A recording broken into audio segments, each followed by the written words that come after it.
جی مزمل صاحب کہ مسئلہ یہ ہے کہ پاکستان کے اندر کمیشنز کی ایک ہسٹری رہی ہے اور اس کے کوئی نتائج کبھی سامنے نہیں آئے ہیں. اگر آپ مجھے کریکٹ کرا دیں، کوئی آپ کے نزدیک ایسا کوئی کمیشن ہو کہ جس کے نتائج سامنے بھی آئے، ریکمنڈیشنز پہ عمل بھی ہوا اور اس کے بعد جو وہ اس وقت کی پرابلم تھی وہ سالو بھی ہو گئی، تو کمیشن بنانا تو ایسا لگتا ہے کہ جیسے آپ نے اس وقت اس معاملے کو فی الحال بیک برنر پہ رکھ دیا ہے، یہ پرائیورٹی نہیں ہے یا یہ امپورٹنٹ نہیں ہے اس وقت؟ نہیں، میں ایسا نہیں سمجھتا ہوں. پہلی بات تو یہ ہے کہ اس کمیشن کی رپورٹ سپریم کورٹ میں آئے گی، کیونکہ یہ سپریم کورٹ کے فل کورٹ کے آشرواد سے بنا ہے اور اس کے بعد اس پہ ہیئرنگ ہوگی.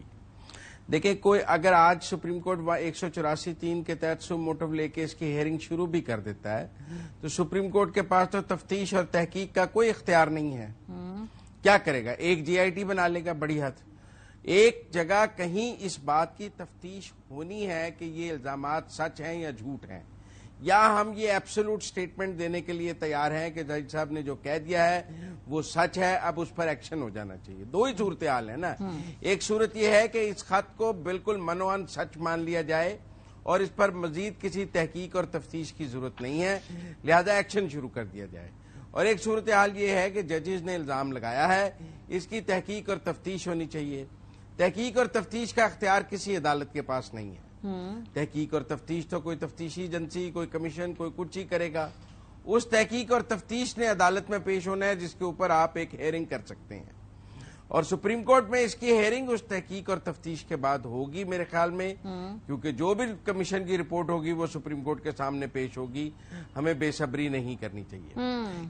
ان الزامات اور ماضی کے الزامات میں ایک فرق بتانا چاہتا ہوں. دیکھیں، شوکت صدیقی صاحب نے الزام لگایا، کیٹیگوریکلی نام لیا کہ مجھے جنرل فیض نے یہ ملے، یہ کہا. الزام ادارے پہ نہیں، فرد پہ لگایا جاتا ہے کہ اس فرد نے یہ کام کیا ہے. اس خط میں کسی فرد کا ذکر نہیں ہے کہ انہیں فلاں نے دباؤ ڈالا.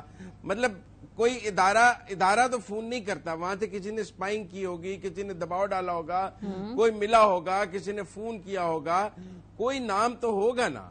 جیسے شوکت صدیقی صاحب نے لیا، آپ نے ماضی میں مریم نواز کا کہا، انہوں نے نام لیے، نواز شریف نے گجرانوالہ میں نام لیے، ایون بانی پی ٹی آئی بھی نام لیتے رہے. تو اس خط میں نیمز مسنگ ہیں کہ کس نے ان پر الزام لگایا، کس نے کیا. ایک ویگ سی سٹیٹمنٹ ہے کہ جی ایک ادارے پہ انہوں نے الزام لگا دیا. اس ادارے میں کئی ہزار ملازم ہیں، تو پھر ساروں کو سیک کر دیں، سارا ادارہ بند کر دیں، کیا کریں؟ تو ایک تفتیش اور تحقیق ہونی تو بہت ضروری ہے. لیکن اس تفتیش اور تحقیق کے لیے جو ذیلی ادارے ہیں، جو اسی ایگزیکٹو کے ہیں، جنہوں نے کہا ہے کہ ہم ان الزامات کو بے بنیاد سمجھتے ہیں، انہوں نے جب اس تحقیق کا حصہ بننا ہے تو پہلے آپ کا نہیں خیال کہ ایگزیکٹو نے اپنا مائنڈ دے دیا ہے؟ ان کے ساتھ جو ذیلی ادارے ہیں ان کی کوآپریشن کا پرابلم آئے گا، وہ آلریڈی اثر انداز ہو جائیں گے انویسٹیگیشن کے اوپر، اپنا یہ مائنڈ دے کر کہ بھئی ہم اس کو جھوٹا سمجھتے ہیں، یہ غلط ہے، بے بنیاد ہے. دیکھیں، ثابت تو ان 6 ججز نے کرنا ہے. ذیلی اداروں نے کیا ثابت کرنا ہے؟ انہوں نے تو اس کا جواب دینا ہے جو ان پر الزام لگے گا. پہلے تو ان 6 ججز نے ثبوت دینا ہے کہ ہم پر یہ سپائنگ ہوئی ہے، یہ ہوا ہے. اونس ٹو پروو ان 6 ججز پر ہے، ادارے پر نہیں ہے جس پہ الزام لگا ہے. جنہوں نے الزام لگایا ہے انہوں نے ایک سابق چیف جسٹس کے سامنے پیش ہو کر اپنے ثبوت اور وہ دینے ہیں کہ جی یہ ہمارے ایویڈنس ہے، یہ واقعات ہیں، ان کی یہ تفصیلات ہیں.